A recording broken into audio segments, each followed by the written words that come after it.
pas siang temenku itu nggak di rumah, yang ada adiknya. Nah, ketika ibunya itu mendengar kayak orangnya posrek, selang 5 menit kemudian di atas gentengnya itu kayak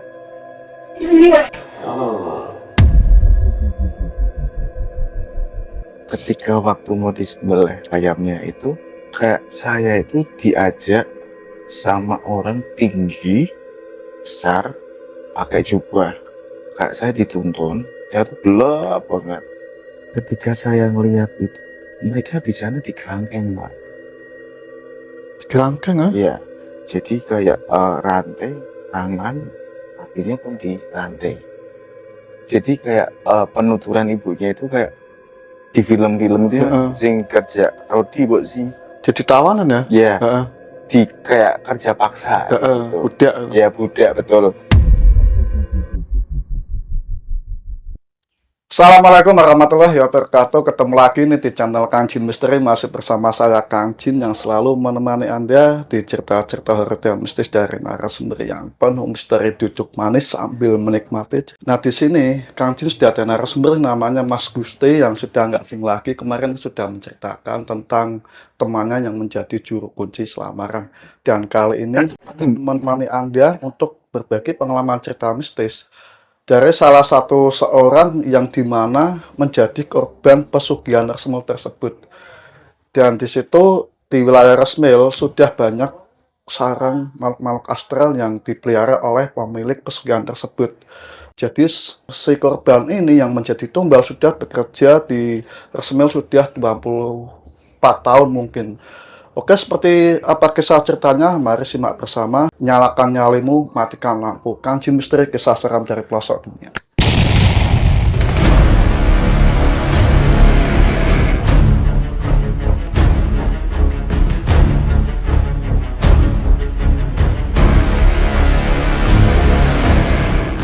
Apa kabar, Mas? Alhamdulillah baik. Sehat ya? Sehat. Kemarin sempat mau podcast tapi masuk angin Pak meriang nih, Mas. Meriang masuk angin. Tapi kemarin sudah ngate kan enak badannya. Betul. Oke, semoga sehat selalu, Mas ya. Alhamdulillah. Monggo Mas ceritain nih. Jadi gini, Mas. Sebelumnya kalian tuh udah tahu saya dong pastinya. Iya. Saya itu Gusti, ya kan, yang kemarin itu cerita soal temenku yang pernah jadi juru kunci.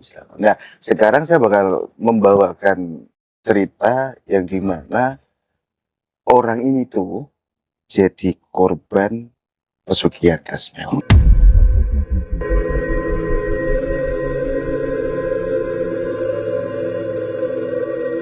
Nah, Resmil tersebut itu letaknya di daerah Batangas, di sini kan. Nah, usut punya usut, di perkampungan itu tuh bener-bener adat istiadatnya masih kenceng banget, ya kan. Nah, terus Resmil itu kadang memang kalau malam hari vibe-nya itu tuh mistis banget, ngeri banget, gitu kan. Mencekam banget, gitu kan. Sampai ketika ada orang yang mau lewat depan Resmilnya itu nggak berani. Nggak berani? Iya. Kenapa? Karena di Resmil itu ketika malam hari kan, nih Resmil nih ibaratkan depannya itu kayak semacam apa namanya, kebun, Mas. Kebun. Jadi nggak ada lampu sama sekali, penerangan jalan itu nggak ada. Gelap ya? Gelap banget. Nah, ketika orang lewat depan Resmil itu kebanyakan itu nggak berani jalan kaki. Kalau misalkan jalan kaki pun dia bakal lari. Karena memang yang pertama tempatnya itu serem banget. Yang kedua, katanya warga sekitar yang ada di situ itu tuh Resmilnya kadang suka bau-bau aneh. Kadang bau wangi, kadang baunya kayak darah, kadang bau bangkai. Batu sudah tercium bau-bau aneh gitu ya? Betul. Nah, sempat pernah kejadian, kebetulan teman saya kan ada yang rumahnya daerah situ. Kata teman saya itu, ada pernah anak kecil kan yang namanya anak kecil ya mas, masih lari-larian, bandel lah ya dalam tanda kutip gitu ya kan. Nah, padahal itu sore hari mas, sore hari di mana mungkin ketika pada dasarnya warga Batang atau Pekalongan ya kan, ketika sore habis mandi kan bermain. Nah, itu tuh lari-lari, nggak tahu kenapa jatuh mas di sini. Jatuh kan. Jatuh di depan, tepat di depan resmilnya. Nah, ketika jatuh, otomatis kan nggak ada luka sama sekali mas. Cuman itu tuh sempat habis jatuh, malamnya rewel mas. Rewel banget. Nah, itu sehari, 2 hari, sampai semingguan rewel dan badannya itu panas. Sakit-sakitan. Sakit. Beriang lah istilahnya kan gitu kan. Nah, sempat dibawa ke dokter, udah 3 dokter sampai 2 bidan, udah minum obat pun enggak turun panasnya, masih nangis terus kan. Terus ada orang pintar ya kan di daerah situ ngomong, wah ini tuh kemarin dibawa kemana anak ini, soalnya menurut penuturan si paranormal atau dukunnya itu dia lari-lari, cuman ketika dia lari itu masih ada hajatan katanya mas.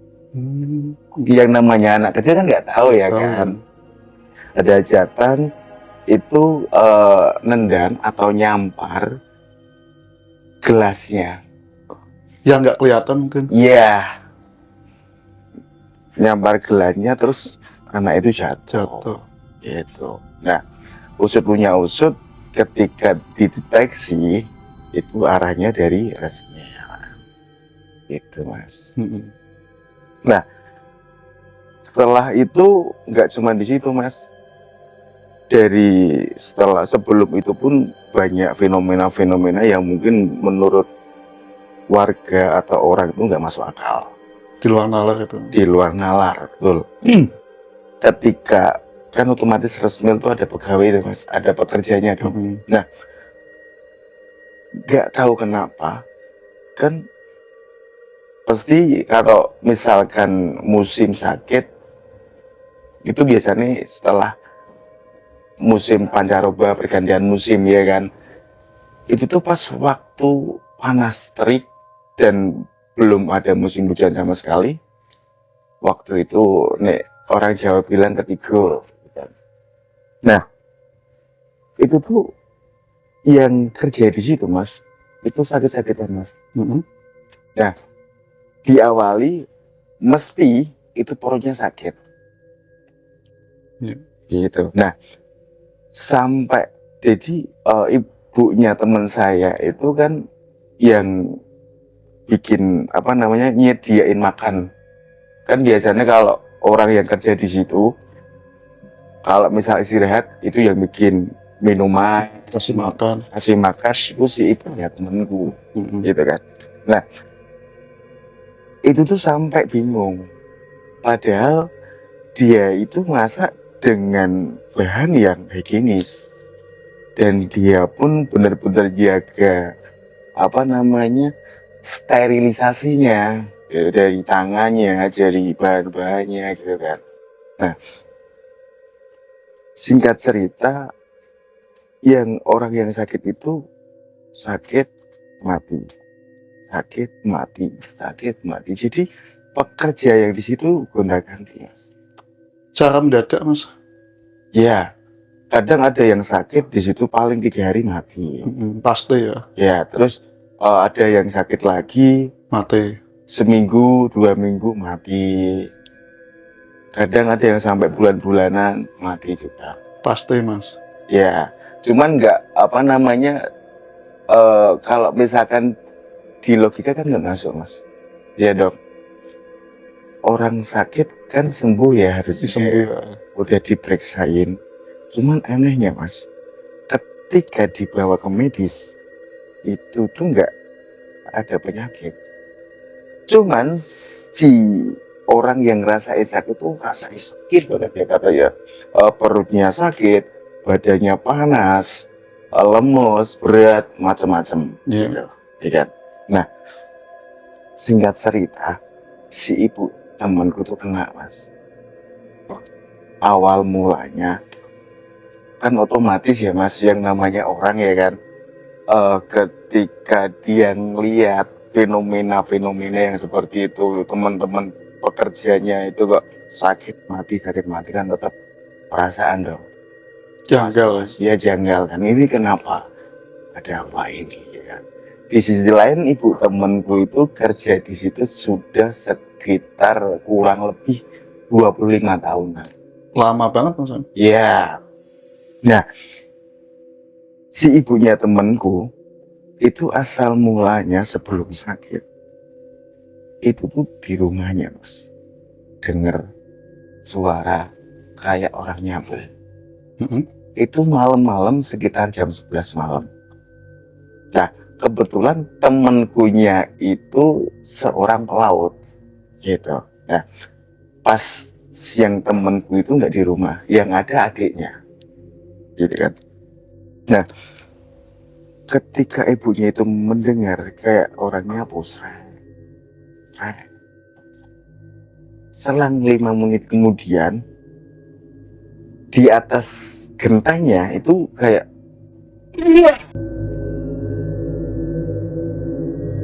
meledak.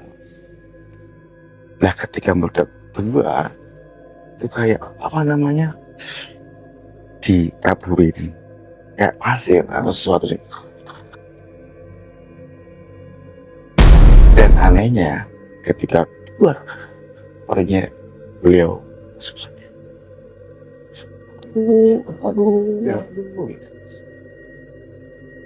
kan yang namanya orang kan tetap pikirannya positif dong.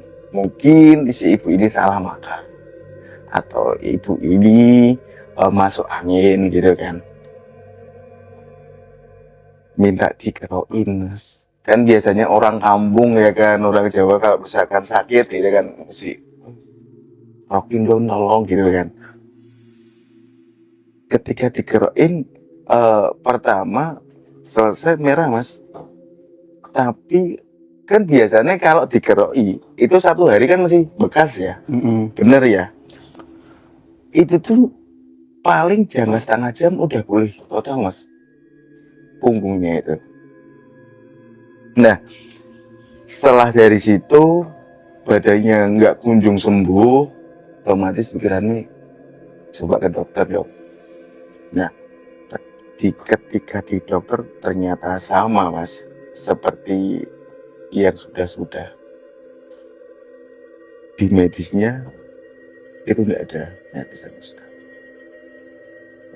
Yang katanya kepalanya pusing, perutnya sakit kayak ditusuk-tusuk, badannya itu panas tapi luarnya rasanya dingin banget gitu. Nah, usut punya usut, cari dong yang namanya orang sakit kan gimana cara ingin sembuh ya dong. Nah, ketika udah dokter A, dokter B, dokter C sampai ke spesialis pun ya kunjung sembuh. Nah, usut punya usut, anaknya itu tuh punya teman. Itu tuh biasa ikut kayak semacam perguruan. Yang dimana perguruan itu ngolah kebatinan gitu kan. Dan kadang perguruan itu suka dimintain tolong buat nolong orang gitu kan. Nah, ternyata berarti hitungannya sepupunya dia, masih saudara tapi jauh, juga ikut perguruan itu. Nah, ibunya ini pun tahu, tolong dong dipanggilkan bapak itu. Lah, sepupunya itu, saudara jauhnya itu datang dengar kan, Mbak, gimana? Katanya kok dengar-dengar Mbak sakit. Iya ini, tapi anehnya ketika aku periksa itu tuh nggak ada penyakit sama sekali gitu kan. Udah kesana kesini dari berbagai macam obat, dokter, rumah sakit, udah semua tak coba sampai ke spesialis pun itu kok badanmu masih seperti ini, kata ibunya seperti itu. Dan kata si saudaranya itu ngomong, terus dengar-dengar Mbak mau manggil dari perguruan saya. Ternyata ibunya nggak tahu kalau si saudaranya ikut. Loh, kamu ikut perguruan itu? Iya Mbak. Nah, kirain si ibunya itu dia udah bener-bener bisa, udah menguasai Iya. gitu kan. Dia minta candu tengkorak yang harganya di mana candu tengkorak itu bisa sampai kurang lebih 5 juta. Terus minta cemani, terus minta minyak kayak musik gitu kan, sampai dupa, bunga segala macam gitu kan. Kurang lebih itu dia, isi ibunya itu ngeluarin dana hampir 2 juta. Ya nggak apa gini ya, maklum ya, yang namanya orang sakit yang ingin sembuh ya, dan berapapun obatnya harganya mesti mungkin diusahakan itu dong. Nah, ketika sudah dipenuhi, si saudaranya ternyata kerjain sendiri, dikerjain sendiri. Katanya ketika proses itu si apa kan di situ kan ada ayam cemaninya, Mas. Ketika ayam cemani terus di apa katanya nih ya, itu candunya itu dikeluarin terus dioles ke ayam cemani, si ibu ini kesurupan, Mas. Ketika mau digorok itu ibu ini kesurupan. Wah, apa? Ibu ini tuh nggak bakal bisa. Ibu ini bakal saya bawa. Nah, ditanyain dong, kamu siapa? Kok kamu berani-berani ngomong seperti itu? Kamu nggak perlu saya itu siapa? Nggak perlu tahu siapa. Yang perlu kamu tahu, ini ibu ini sudah nggak ada. Badannya sudah saya lempati. Nggak lama lagi ibu ini bakal meninggal. Bakal saya bawa ke alam. Tanyain lagi dong, kamu siapa? Kalau enggak, ini ayam ini saya bakal potong. Ini sebagai ganti dari jiwamu yang gentayangan. Silakan kalau kamu berani motong ayam. Ketika kamu potong ayam itu, otomatis ibu ini tunduk sama ini. Nah, seperti itu sosok yang ada di dalam bukti itu. Nah, ketika mau jangan ya, kalau kamu takut, si yang saudaranya ngomong, kalau kamu takut ayam ini saya potong, kalau ngasih tahu siapa. Nah, yang dia dalam dirinya ibu ini ngomong, saya itu adalah utusan dari orang yang beli saya. Orang itu pernah datang menemui tuan saya di daerah Banyuwangi. Nah, orang itu beli saya seharga 70 juta. Jadi saya harus memenuhi semua perintahnya. Siapa tuan ini? Siapa yang beli, Pak? Mau apa kamu tanya-tanya? Kasih tahu saya sekarang, kalau enggak ayam ini saya potong. Nah, oke, saya kasih tahu. Kata si jin yang di dalam diri, saya diutus sama Pak tuh yang punya Bismil. Jadi dia ngasih tahu ya? Kasih tahu karena dia takut mau dipotong ayam, kan? Cara paksa ya? Iya. Oh, ternyata kamu dari Resmil. Siapa yang pernah kamu bunuh? Kan dicari dong. Kan berarti menguak. Bener nggak sih kejadian selama ini terjadi itu dari Resmil, ya kan? Itu diinterogasi tuh jinnya. Ternyata enggak, Mas. Terbongkar semua, Mas. Tuh, Iya. si jin ini ngomong, wah, sudah banyak jiwa yang saya makan. Sudah banyak jiwa yang saya bawa ke alam saya. Si itu. Ya disebutkan itu, Mas. Itu pekerja. Banyak ya. Ya. Nah, singkat cerita lanjut lagi proses isinya. Ketika dipotong ayam, jebret langsung ibunya kayak kan itu pertama kan tidur, Mas. Oh, kayak gitu ya. Ketika diurusin, Mas, mulai, Mas, mabut, pingsan, ya kan. Nah, ketika pingsan itu nggak cuma dilihatin, Mas. Jadi kayak saudaranya itu ngeluarin benda kayak semacam besi, tapi entah itu besi atau mungel, saya sendiri kurang tahu. Itu ditusuk-tusuk ke badan ibu, Mas. Dari ujung kaki sampai ujung kepala itu tidak ada bagian tubuh yang terlewatkan.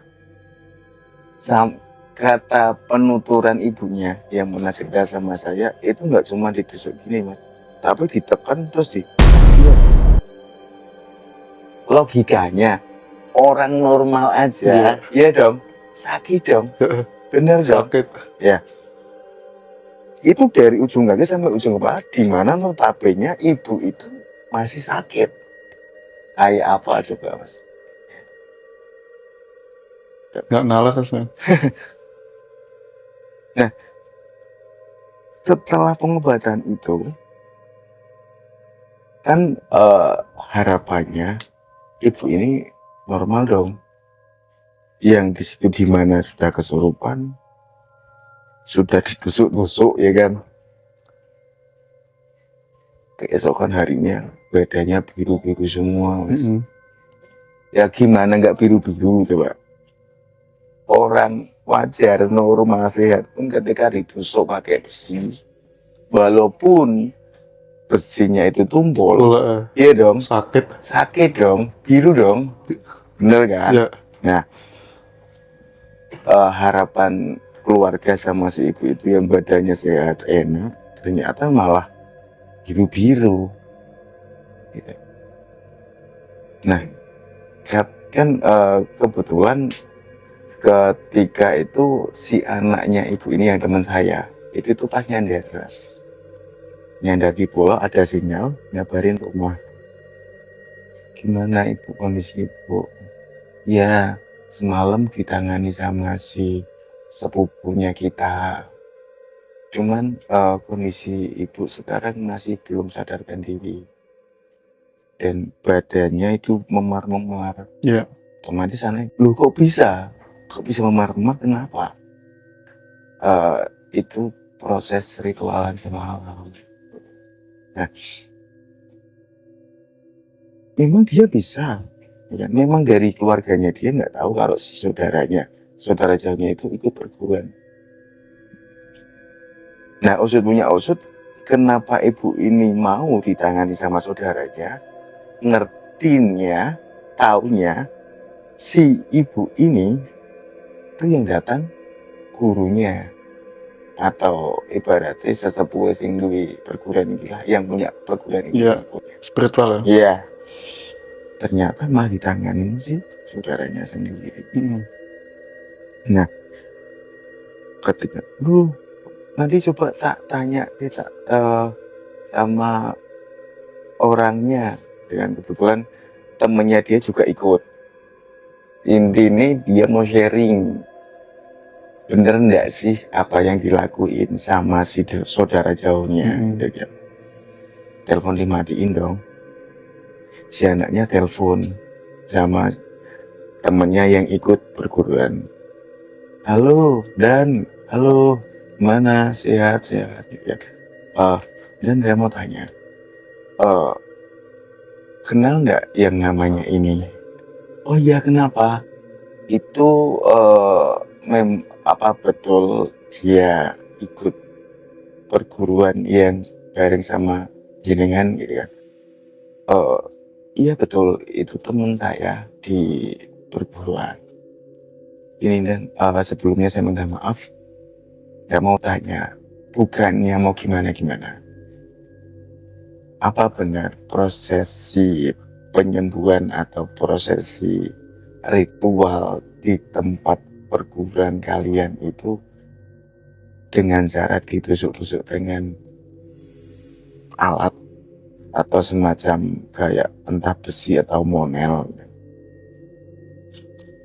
Bener, tapi enggak enggak seserem apa yang kamu pikirkan gitu. Loh, kok kamu tahu gitu kan? Jadi gini Dan, ibu saya itu sakit. Nah, sebenarnya ibu saya itu mau minta tolong sama gurunya jenengan. Gitu kan. Cuman ternyata saudara saya juga ikut. Terus ditangani sama saudara saya. Terus si yang apa namanya temennya dia yang di telepon itu ngomong, ya terjun nangani Ibu Nun. Ya dan kenapa? Dia itu baru ikut, dia itu belum lama jadi anggota belajar di tempat perguruan yang saya pelajari. Loh, kok mau dan kenapa ibumu atau keluargamu mau? Ya nggak tahu Dan, kan memang saya sendiri baru tahu. Yang ngasih tahu pun adik saya yang di rumah. Saya kan sekarang posisi nggak di rumah Dan. Oh, terus gimana keadaan ibumu sekarang? Nah itu Dan, ibu saya sekarang masih belum sadarkan diri. Dan kata adik saya, badannya jadi memar-memar biru. Gitu. Nah, yaudah nanti saya tak coba ngomong sama guru saya gimana enaknya. Enggak, tapi saya nggak enak Dan kalau misalkan ngomong ke gurunya jenengan. Takutnya nanti salah paham. Enggak apa-apa. Apa kamu mau telepon sekalian nanti tak sambung. Enggak nih, kan. Ini saya telepon jenengan ini cuman pengen memastikan apa benar dari ritual itu tuh caranya seperti itu.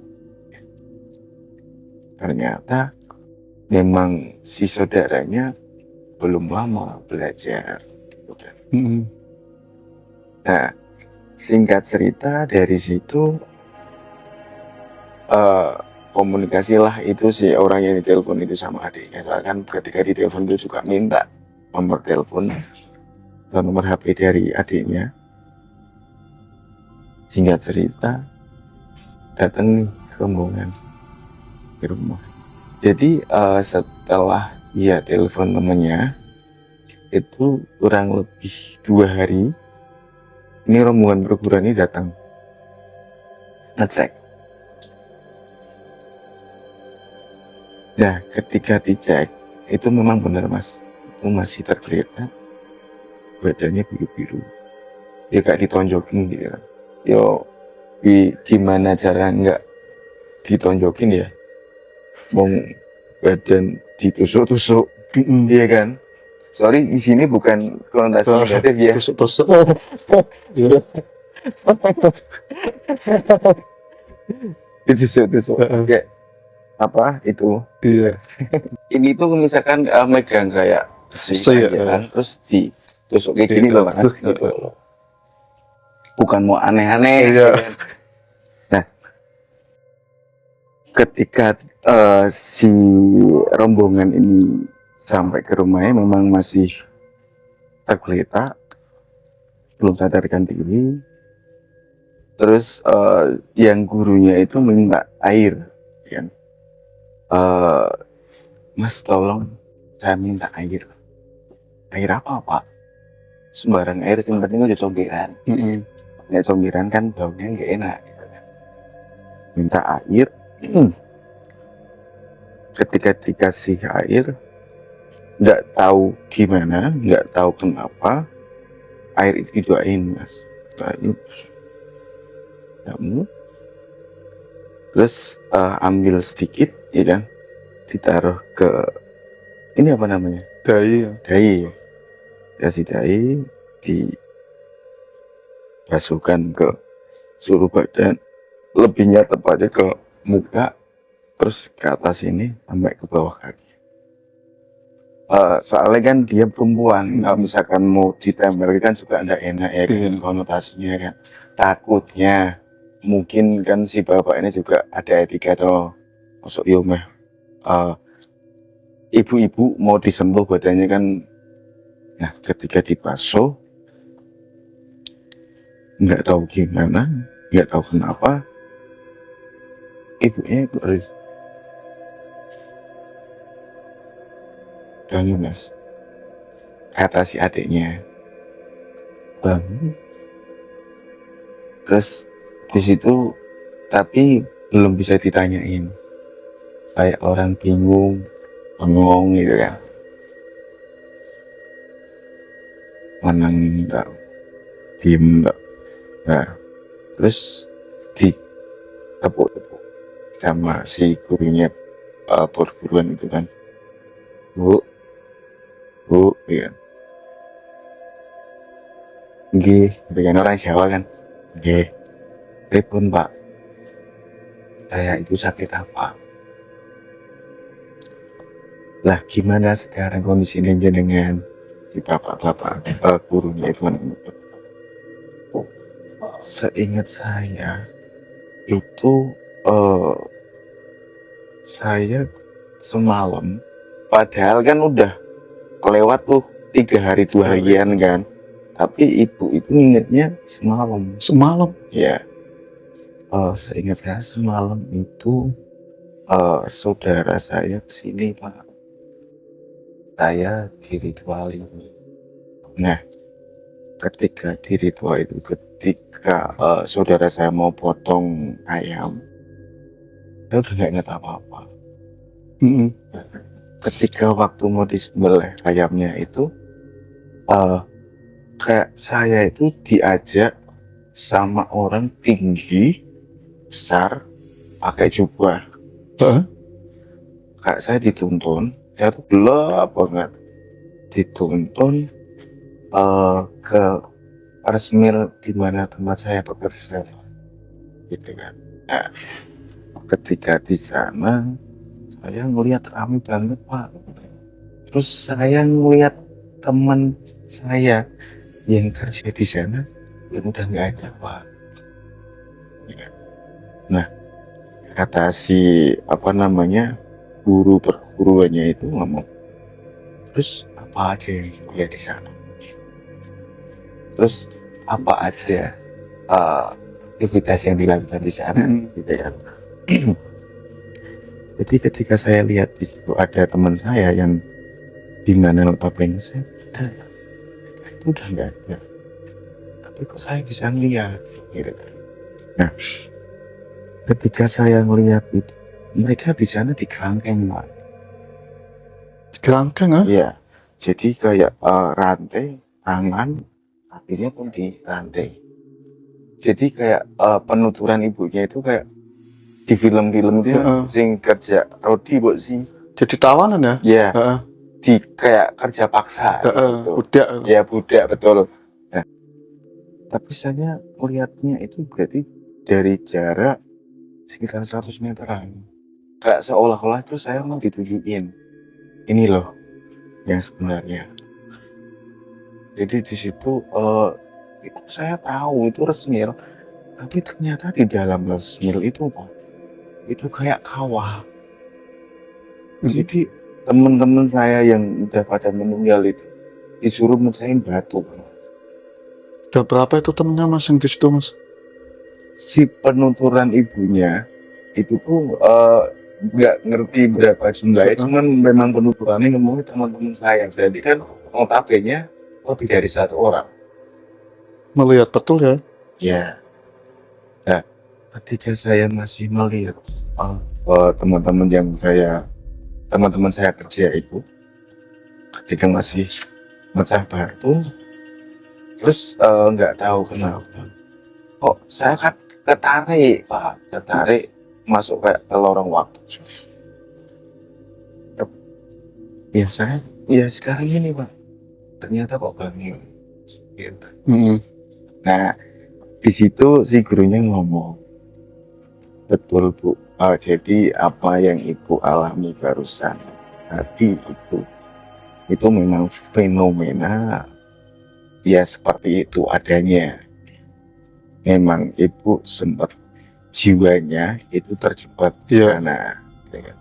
Terus saya usahakan gimana narik jiwanya dengan biar pulang ke tubuhnya dengan oh seperti itu ya Pak. Iya, soalnya memang kejadian itu benar, Ibu itu diritualin, tapi ritualnya itu udah 3 hari yang lalu. Iya.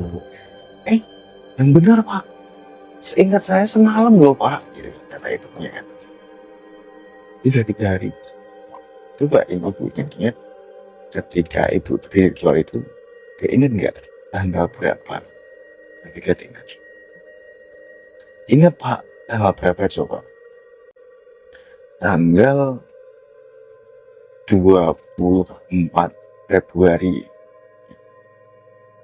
Coba sekarang lihat tanggal berapa. Jadi ada enggak HP? Kasih lihat. Sekarang sudah tanggal 28. Duh, kok saya merasanya baru semalam ya Pak ya? Iya memang di dunia sana, Dunia alam gaib. Iya, alam gaib itu seperti itu. Memang lebih lama di dunia kita ketimbang sana. Berarti kalkulasinya ya 3 hari ya Mas ya? Iya. Di sana baru semalam gitu. Iya. Si penuturan ibunya yang mengalami itu kan, ya kan. Nah, singkat cerita ketika itu ngobrol, terus memang di situ kan ibunya pun ngomong udah kembali sehat, ditanyain, Bu, sekarang gimana kondisi Ibu? Saya sudah gak mendingan Pak, kalau duduk bisa nggak? Kayaknya bisa Pak. Coba sekarang itu duduk, set. Terus ketika sudah duduk, kira-kira bisa nggak berdiri? Ya bisa lah Pak, saya kan udah sehat, ya kan bilangnya. Berdiri jalan bisa Mas. Yang tadinya perutnya sakit, tadi tusuk-tusuk, badannya lemes, panas, dingin, kepala pusing, yang ada cuma di tempat tidur atau nggak bisa jalan, itu langsung bisa jalan. Nah setelah jalan baru penuturan ibunya memang sebenarnya yang mau saya panggil itu jenengan Pak, ya kan? Cuman nggak tahu kalau si saudara saya itu ternyata ikut jenengan.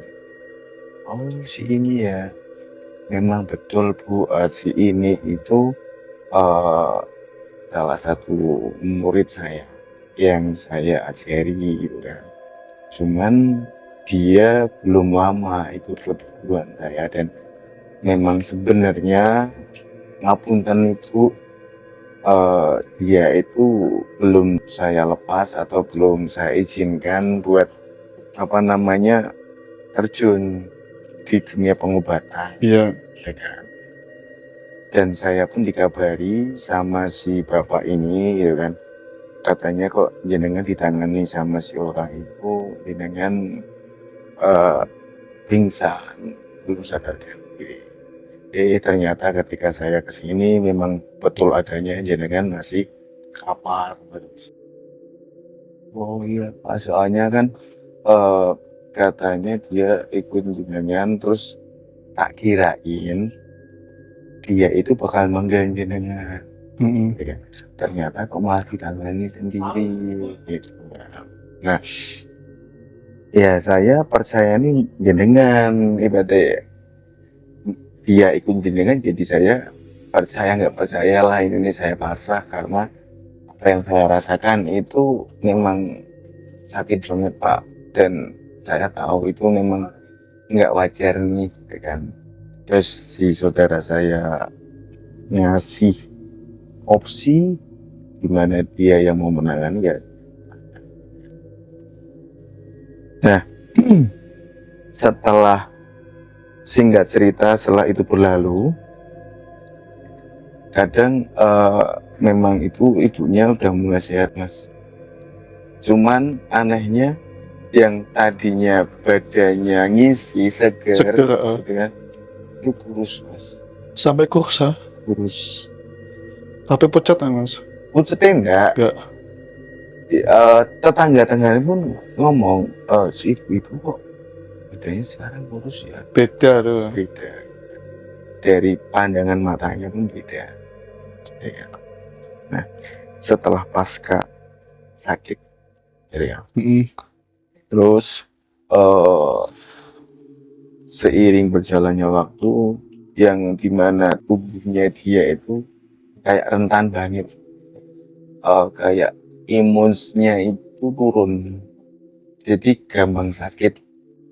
Soalnya ibunya pun ngomong, ini nih, setelah kejadian itu kayak saya tuh mudah sakit, nggak kayak dulu itu ketika saya jalan malam, keluar malam masih sehat terus ya? Sehat, jarang sakit-sakitan. Tapi setelah kejadian itu dia ngerasa badannya gampang sakit. Fisiknya berarti tambah beda gitu Mas? Betul. Setelah kejadian itu? Betul gitu. Nah, setelah kejadian itu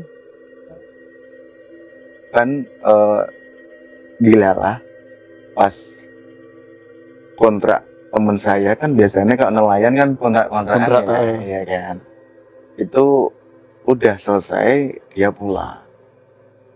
Nah, ketika pulang teman saya sendiri ngomong, di rumah kadang masih suka ada suara dua. Masih ada? Dua ada. Terus si adiknya pun ngomong di kamar, di ruang tamu. Jadi rumahnya itu tuh pintu depan, pintu tengah, pintu belakang itu sederet. Ada enggak sih Mas? Kan kadang kan pintu depan, terus pintu tengah di sini, terus pintu belakangnya di sini gitu kan. Itu enggak. Jadi kayak kalau orang ngomong itu tusuk sate. Iya kan. Pintu depan, pintu tengah, pintu belakang itu sederet. Sederet ya. Gitu kan. Dan mitosnya ketika rumah seperti itu gampang dilalui bangsa jin, gitu kan, atau lembut, gitu kan. Ya. Cuman di sini itu ketika penanganan ibunya lupa, nggak dipager, gaib rumah si ibu teh, gitu kan. Nah, usut punya usut kan, si anak yang teman saya itu ngomong sama saya, Gus, kan kamu kenal nggak sih Gus sama perguruan ini gitu ya? Tahu nggak? Oh iya. Kenapa? Jadi saya tuh bla bla bla bla secara panjang lebar gitu kan. Terus teman saya itu ketika cerita sama saya, HP-nya itu bunyi Mas. Ini ternyata itu tuh temennya dia yang ditelepon pertama kali, tanya saudaranya itu loh, kan? Ya telepon, bilang diangkat aja nggak apa-apa, kan? Diangkat. Halo Dan, gimana kabarnya? Alhamdulillah baik. Gimana kondisi ibumu setelah kemarin udah ditangani? Iya Dan, makasih. Kondisi ibu saya sudah lebih membaik. dari yang sebelumnya, ya kan.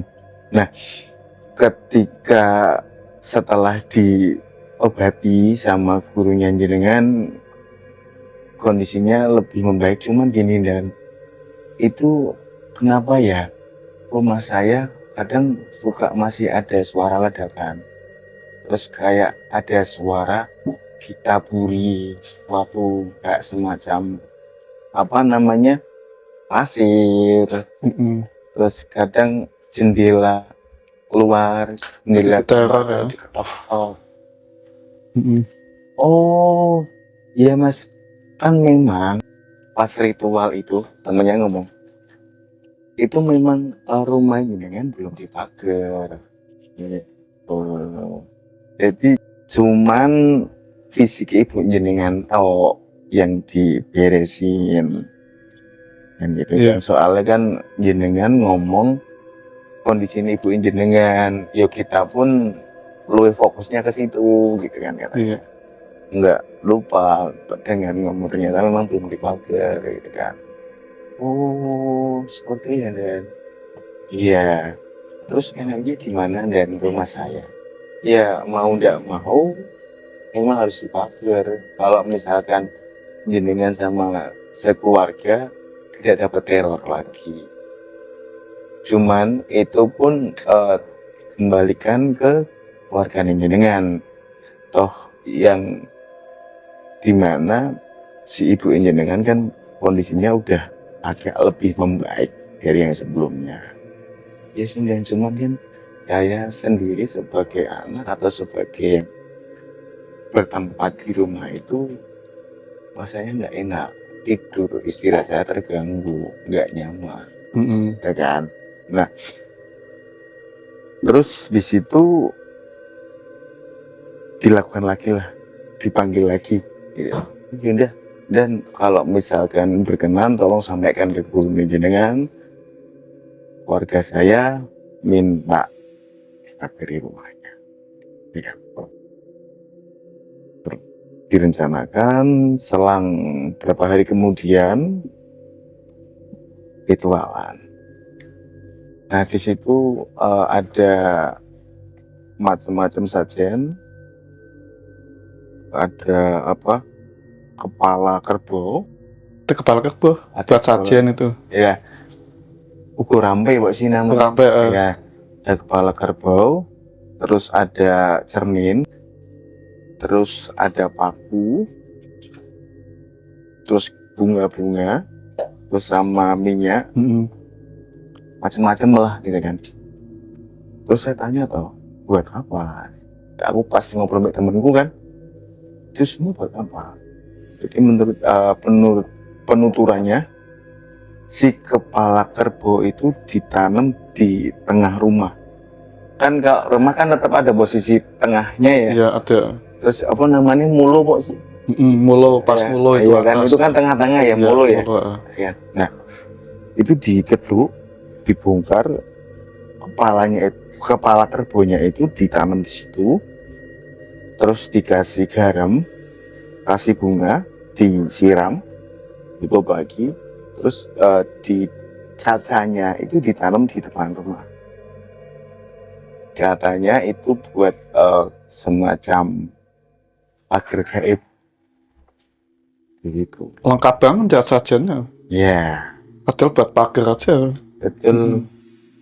Nah, setelah kejadian itu, ketika proses itu ternyata kan itu disuruh lihat mas. Jadi siapapun keluarga ibu itu, siapapun yang tinggal di situ disuruh melihat prosesnya. Ketika pas lihat si bapak itu ritualan, ada salah satu saudaranya kesurupan mas. Ada yang kesurupan. Ada yang pas prosesi. Iya, yang kesurupan. Ngamuk. Itu cewek mas. Kan ada cowok-cowok tuh di situ kan, dari teman saya, adiknya, bapaknya, terus si om-omnya sama kerabat-kerabat lain. Komplit lah. Komplit kan ada cowoknya toh. Itu katanya megangin badannya itu nggak mampu mas, brutal banget katanya. Tapi dia suaranya cowok itu. Cowok. Bahasa Astra itu mas ya? Iya betul. Nah ini di situ ngomong, kalian mau apa? Kenapa kok rumah yang sudah saya tempati lama kalian apa namanya asik itu ini kubrak kok sih dikubrak Rusak. berapa dirusak ya kan. Saya sudah lama di sini, kenapa kalian usik tempat tinggal saya, kalian rusak? Gak terima dia. Nggak terima itu kan. Nah si Bayu, kamu bangsa lain, kamu bangsa jin, nggak usah ikut campur loh kepada kita bangsa manusia. Kamu mau pergi atau saya mutilasi? Bapaknya mau pergi. Atau saya mutilasi, saya musnahkan, gitu kan? Silahkan, kalau memang ingin bisa memutilasi saya atau musnahkan saya. Nah, oke, ketika kamu menantang. Nah, itu tuh katanya teman saya, cuman si bapak itu ngambil kayak apa sebenarnya mas, sodo sih, Sodo sapu. lidi ya, lidi ya, ambil lidi. Lihat, aku lihat ini enggak? Iya, kamu lihat apa? Ampun. Takut mas, aneh kan? Itu berapa biji itu mas? Satu. Cuma satu. Ampun. Iya, ampun. Saya keluar gitu. Mau keluar atau ini kan? Ya, saya keluar. Ampun. Yang tadinya ibu yang saudaranya itu kesurupan, itu tuh langsung bangun, langsung sujud. Ya ampun. Cuma lihat sapu lidi satu biji itu. Kelemahannya mungkin mas? Nggak tahu. Gila ya. Iya serem banget ya. Ya. Tidak sekarang saya tunggu kamu keluar, kalau enggak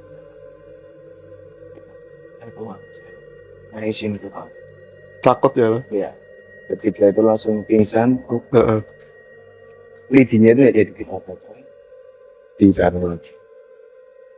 Nah, udah beres semua, clear, terus dipendem kepalanya, dipendem kacanya segala macam. Tapi anehnya mas, kan ibu teman saya kan itu tadinya sakit dan pernah kesurupan juga. Cuman ketika si saudaranya itu kesurupan, katanya tidak kesurupan, cuma lihat. Biasanya kan katanya orang-orang ketika udah pernah kesurupan, terus ada orang kesurupan masih ikut gampang banget gitu kan, ikut, iya kan? Ikut. Tapi itu enggak ya. Baik, orang lain yang masuk mungkin.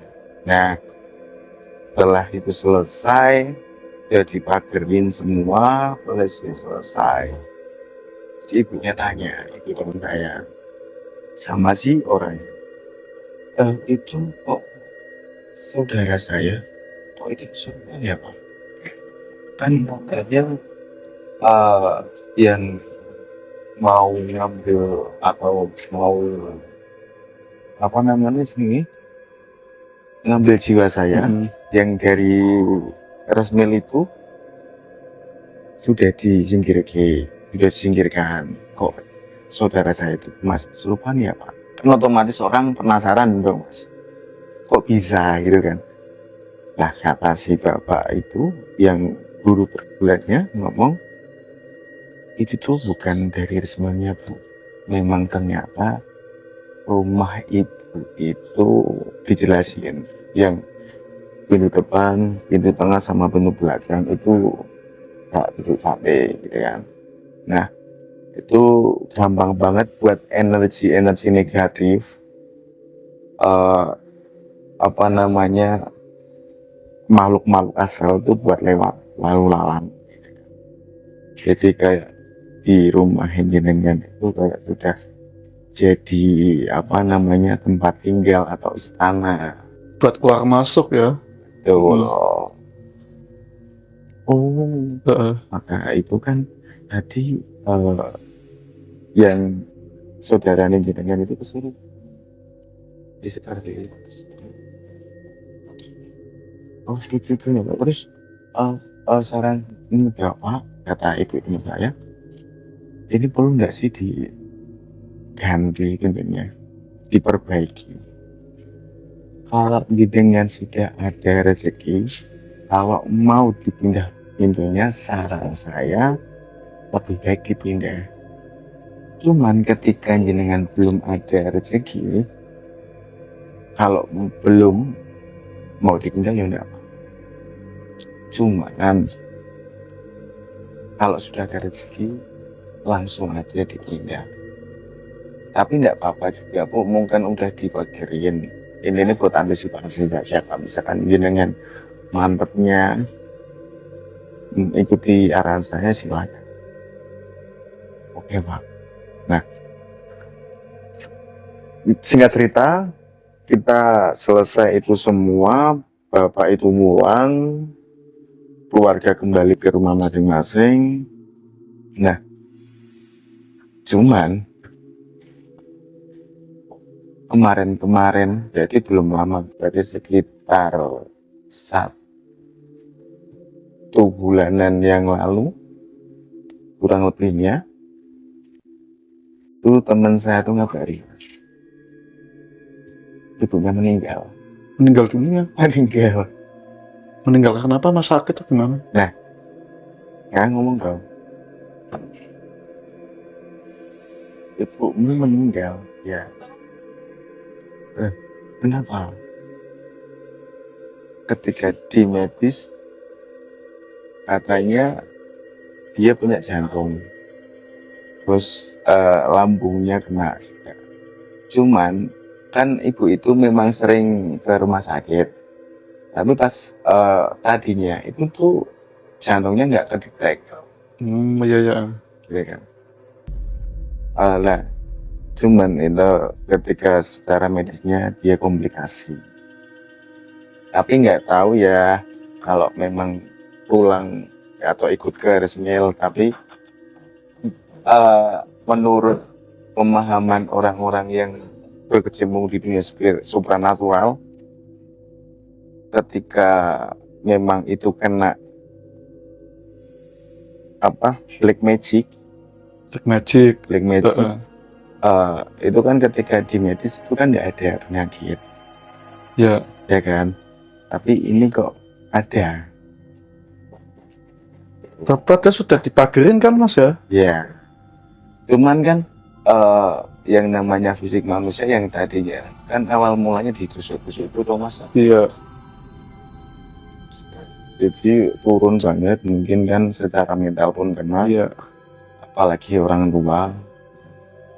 Mungkin saking sudah diteror terus Mas. Mungkin ya. Dari rumah, terus ibunya diteror terus ya. Mungkin sudah hancur badan sampai jeroan mungkin ya. Tapi menurut teman saya pun setelah dipagari itu aman Mas. Yang tadinya ada bunyi ledakan, terus gangguan itu udah nggak ada. Tapi masuk akal Mas, soalnya kan ibunya kan dulunya kan badannya seger. Karena saking diteror terus kena dampak dari aura-aura negatif yang dari pesugihan tersebut, akhirnya runtuh ya, sampai kurus kan. Terus kembali ke masalah awal ya, ini yang meninggal secara mendadak ini punya riwayat sakit nggak Mas? Nah, kata teman saya kan kebetulan saya juga pernah sering main bahkan ke daerah teman saya. Itu memang katanya riwayatnya itu sakitnya mesti perut awalnya. Kira-kira umuran berapa yang kena langsung meninggal? Waduh, kalau masalah umur saya kurang tahu. Cuman kalau sepenuturan teman saya itu berarti kalau setengah bayi itu umuran berapa kalian jadi? 30-40. Berarti di atas 40. Oh, di atas 40. Setengah bayi berarti 50. Terus juga ada anak kecil yang katanya di sana ada hajatan nendang gelas secara gaib mungkin ya. Tapi secara kasat mata memang nggak ada apa-apa mas. Nggak ada mas. Kosong ya? Itu anak kecil lari dan itu nggak ada batu pun, terus jungkel mas. Posisi malam ya? Itu bukan malam mas, sore hari. Sore hari. Kan mandi, setelah mandi, oh iya, anak-anak mau main toh, anak kecil. Berarti memang sudah terkenal dari warga mas? Kalau situ memang dampaknya negatif banget gitu? Mungkin ya. Itu yang kena dampak dari meninggal secara mendadak ini, korbannya memang dari karyawan atau mungkin orang lain juga kena bisa itu mas? Penuturan warga di situ dan teman saya memang kebanyakan yang kerja di situ dan yang mau menerima barang dari situ. Berarti sudah banyak warga yang sudah melihat dari makhluk astral yang penghuni di mall tersebut mas. Iya. Dan juga ini sangat tragis juga mas, sampai bertubi-tubi menderita ya ibunya temannya mas ini. Tapi sampai sekarang masih melakukan mas dari mall tersebut. Melakukan apa ini mas? Pesugihan. Kalau masih melakukan pesugihan saya sendiri nggak tahu. Tapi resminya masih operasional. Masih aktif. Tapi secara logis yang punya ini kaya raya mas? Kalau kaya raya, mungkin kaya raya ya. Tapi secara detailnya sendiri saya kurang tahu. Kurang tahu. Kan saya bukan orang daerah situ ya. Itu. Gitu. Dan anehnya juga pas waktu masuk ke alam sana ibunya itu kan baru semalam, padahal sudah 3 hari kan. Betul. Kalkulasi jam, berarti jauh ya. Iya. Dan melihat dari salah satu tumbalnya temennya sendiri jadi budak ya. Berarti suruh kerja paksa mas. Iya katanya. Diajak orang yang tinggi besar berjubah itu hitam. Apa itu sosok malaikat atau gendoro itu mas? Waduh, saya sendiri kurang tahu ya. Nggak tahu. Kan saya nggak melihat hal-hal yang seperti itu Iya. kan, gitu kan. Tapi masa juga pernah survei nih resmelnya nih. Pas main ke sana ditunjukin. Itu Gus. Ini temannya mas dekat atau siapa nih yang anaknya ibu tersebut? Jadi kalau ini tuh kan biasa ya, anak muda kadang suka main kan. Terus dilalah teman saya itu punya istri. Lah pas saya main, lah istrinya itu daerah itu, pas saya main ke situ terus ngobrol-ngobrol kan jadi teman gitu loh mas. Iya. Dan Punya WhatsApp-nya mas? punya WhatsApp siapa? Itu temennya mas itu yang ibunya jadi korban. Kebetulan enggak punya. Gak punya ya, jarang temu berarti mas. Iya. Dia suka berangkat kapal ya. Iya. Berarti cukup ya mas. Boleh. Oke guys, inilah cerita dari Mas Gusti ya. Memang benar-benar sangat sakral dan juga banyak efek samping sampai diteror dari makhluk astral penghuni resmo tersebut, dari pelihara orang yang melakukan pesugihan. Kita sudah panjang lebar bercerita ya mas. Apa yang pelajaran kita petik ini mas? Pelajarannya hal-hal seperti itu tetap ada. Alangkah baiknya, ibarat orang ngomong itu sedia payung sebelum hujan. Istilah katanya, walaupun kita percaya nggak percaya, nggak ada salahnya ketika kita hati-hati mengantisipasi. Antisipasi ya. Kadang kita hati-hati juga kena mas. Betul. Iya. Cukup mas. Boleh. Oke guys, pokoknya saksikan terus video selanjutnya di Kang Jin Misteri yang akan mengundang narasumber yang menjadi cerita-cerita yang sangat sakral. Ini benar-benar buat pelajaran kita semua. Jadi untuk teman-teman saya sarankan lebih baik antisipasi kita punya benteng. Betul. Atau pagar gaib. Jadi kalau kita nggak punya pagar gaib, kadang-kadang kena mas gitu kan. Oke, kekuatan sebesar apapun tidak ada yang bisa melebihi kekuatan Allah Subhanahu Wa Taala. Mudah-mudahan yang punya pesugihan resmil ini dapat hidayah dan tobat kepada Allah Subhanahu Wa Taala. Dan yang bisa saya pamit, Kang Jin Misteri kesasaran dari pelosok dunia.